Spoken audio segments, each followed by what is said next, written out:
How's your eating?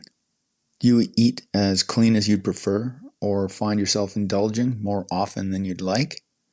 If you want to eat cleaner, the concept of a free day might work for you.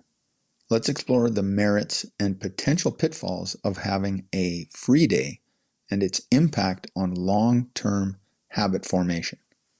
Hey there, it's me, Core, and you're listening to Exercising Self-Control from Fitness to Flourishing.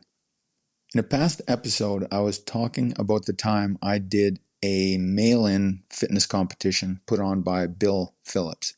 When I read his book, Body for Life, and joined the challenge, I learned about his idea of having a free day.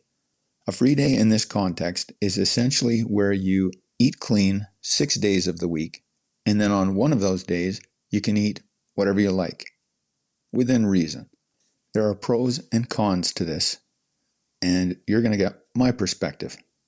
Some people, as the old saying goes, give them an inch and they'll take a mile, meaning that if they are eating clean and developing that habit, then you allow them to eat whatever they want, they may completely go off the rails. Those clean days will just become muddy days. Little treats here and there until the discipline crumbles entirely. To that, I say, fair enough. If you can't maintain discipline with flexibility, it's understandable.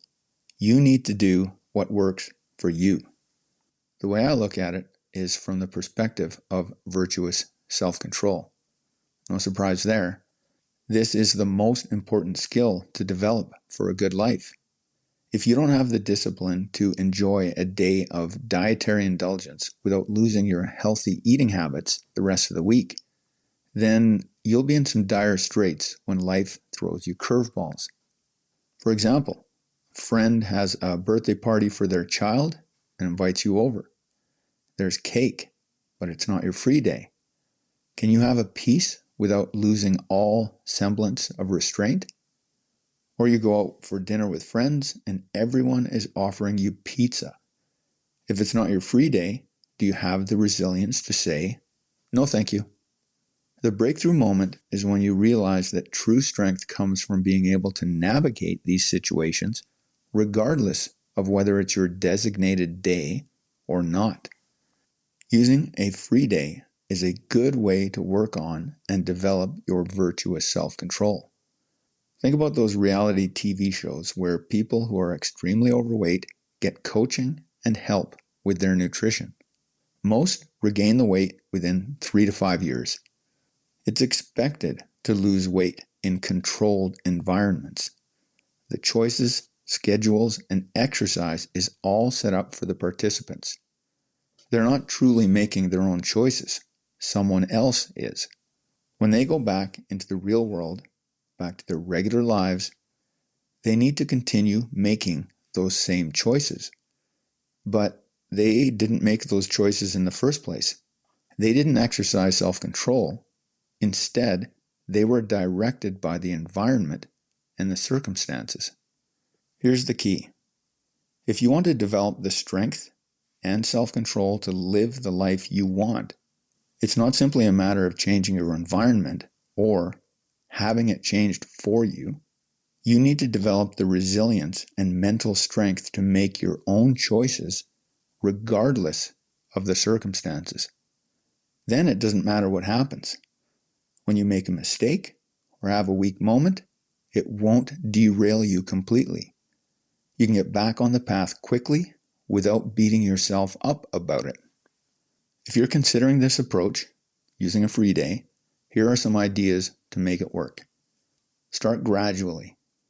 Don't go from strict, clean eating to complete chaos. Choose specific foods you will enjoy, not everything in sight. Set clear boundaries. A free day doesn't mean a free weekend or a free week. It's one day. And it's also best if you stick to your regular eating schedule, but indulge in varied foods as you choose. Pay attention to the consequences. If you find yourself struggling to return to clean eating the next day, or if you're thinking about your free day all week, this approach might not be right for you just yet. Build up toward it. And finally, use it as training. The goal isn't just to indulge. It's to practice the discipline of stepping off your path, then getting back on as a matter of choice. The real test isn't whether you can stick to a diet when everything is controlled. The real test is whether you can make good choices when life gets messy, when there's cake at the office, when you're stressed, or when friends are pressuring you.